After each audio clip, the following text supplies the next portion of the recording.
Ditetapkan sebagai tersangka kasus tudingan ijazah palsu Jokowi, pakar telematika Roy Suryo mengaku menghormati penetapan tersangka ini.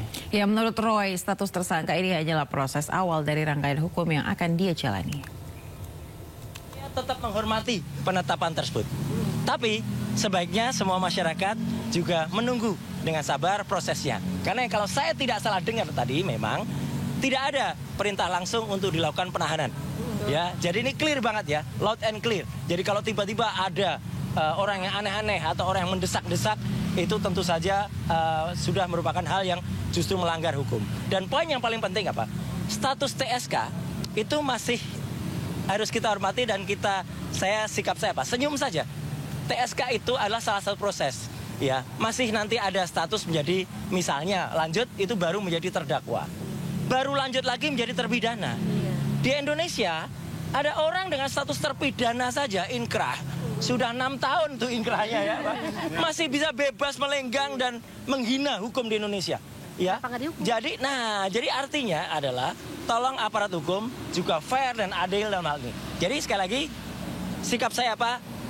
Saya senyum, saya menyerahkan ke kuasa hukum, saya tetap mengajak untuk semua yang ke-7 orang lain, ke-8 orang untuk tetap tegar. Ini adalah perjuangan kita bersama rakyat Indonesia, selaku masyarakat yang bebas untuk melakukan penelitian atas dokumen publik, tidak untuk dikriminalisasi, dan tolong aparat itu juga fair dan adil. Pemirsa, 8 orang ditetapkan menjadi tersangka, terdiri dari Roy Suryo CS dalam kasus tudingan ijazah palsu yang dilaporkan Presiden ke-7 Joko Widodo. Penetapan tersangka dibagi menjadi 2 klaster dan ke-8 tersangka dijerat pasal berlapis Undang-Undang ITE.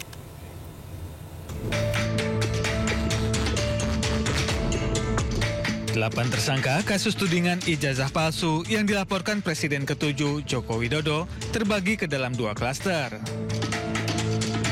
Hal ini diungkap Kapolda Metro Jaya, Inspektur Jenderal Polisi Asep Edi Suheri.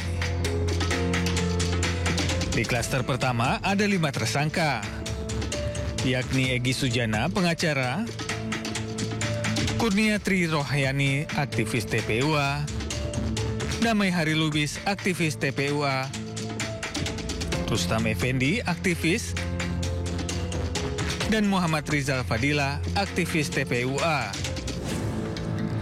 Para tersangka dijerat pasal berlapis dengan ancaman penjara 6 tahun atau denda 1 miliar rupiah.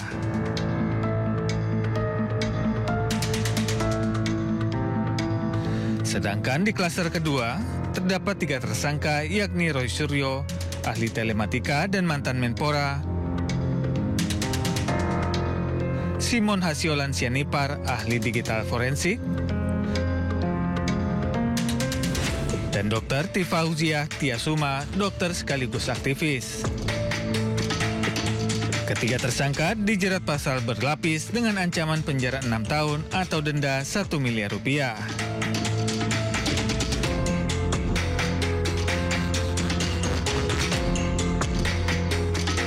Sebelumnya, Jokowi melaporkan sejumlah nama atas pencemaran nama baik buntut tudingan ijazah palsu. Dalam laporan tersebut ada 12 nama yang dilaporkan.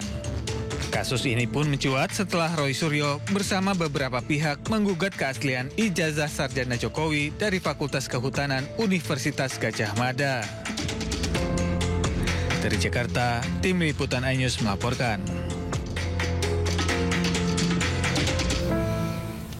Pemirsa, polemik ijazah Joko Widodo tidak kunjung usai. Ya, pakar kebijakan publik Bonatu Asilalahi melaporkan dugaan pelanggaran kearsipan ijazah Jokowi ke Bareskrim Polri.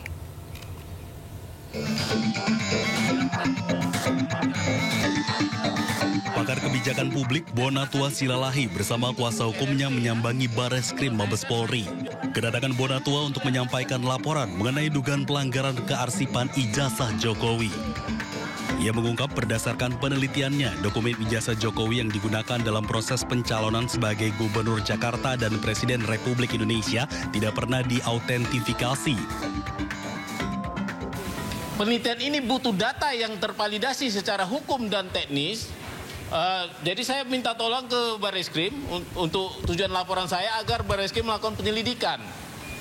Penyelidikan ini bisa jadi tadi seperti ada ujungnya dugaan pidana, tapi saya tidak mengarah ke situ. Saya hanya ingin bahwa dokumen yang dikasih KPU ke saya itu ada dari KPU RI ya, ada 2, 2019, 2014. KPU DKI ada 1, 2012, dan ada dari tim kita juga yang lain, Pak Mem Taufik di Solo ada 1.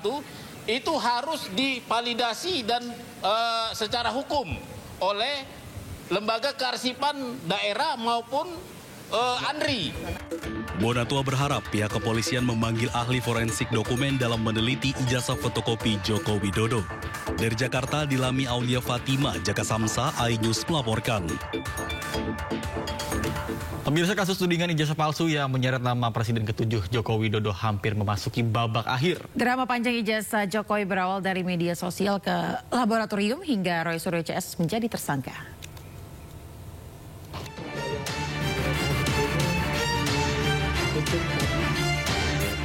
Kasus tudingan ijazah palsu yang menyeret nama Presiden ke-7 Republik Indonesia Joko Widodo hampir memasuki babak akhir.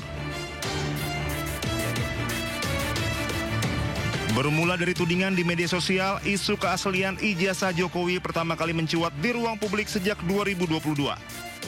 Namun kembali menguat pada awal 2025 setelah sejumlah pihak menuding ijazah yang digunakan Jokowi untuk mendaftar sebagai calon presiden tidak sah. Jokowi melalui kuasa hukumnya melaporkan sejumlah akun dan individu yang menyebarkan tudingan ijazah palsu ke Polda Metro Jaya pada 30 April 2025. Jokowi melaporkan dugaan fitnah terkait tuduhan ijazah palsu ke Polda Metro Jaya.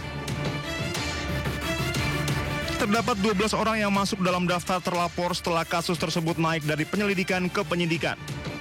Di antaranya Roy Suryo, Dr. Tifa, Abraham Samad, Egy Sujana, hingga Damai Hari Lubis. Dalam prosesnya, Jokowi juga sudah diperiksa setelah kasus naik penyidikan. Pemeriksaan digelar di Mapolresta Solo pada 24 Juli 2025. Penyidik Polda Metro Jaya turut menyita ijazah SMA dan S1 milik Jokowi untuk diteliti laboratorium forensik. Polda Metro Jaya melanjutkan penyelidikan atas laporan yang dibuat Jokowi.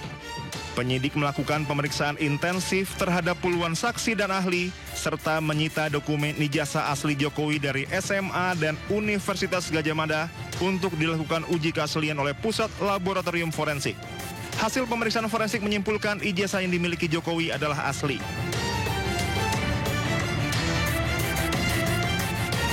Jumat 7 November 2025, Polda Metro Jaya akhirnya menetapkan Roy Suryo dan 7 orang lainnya sebagai tersangka terkait tudingan ijazah palsu Presiden ke-7 Republik Indonesia Joko Widodo.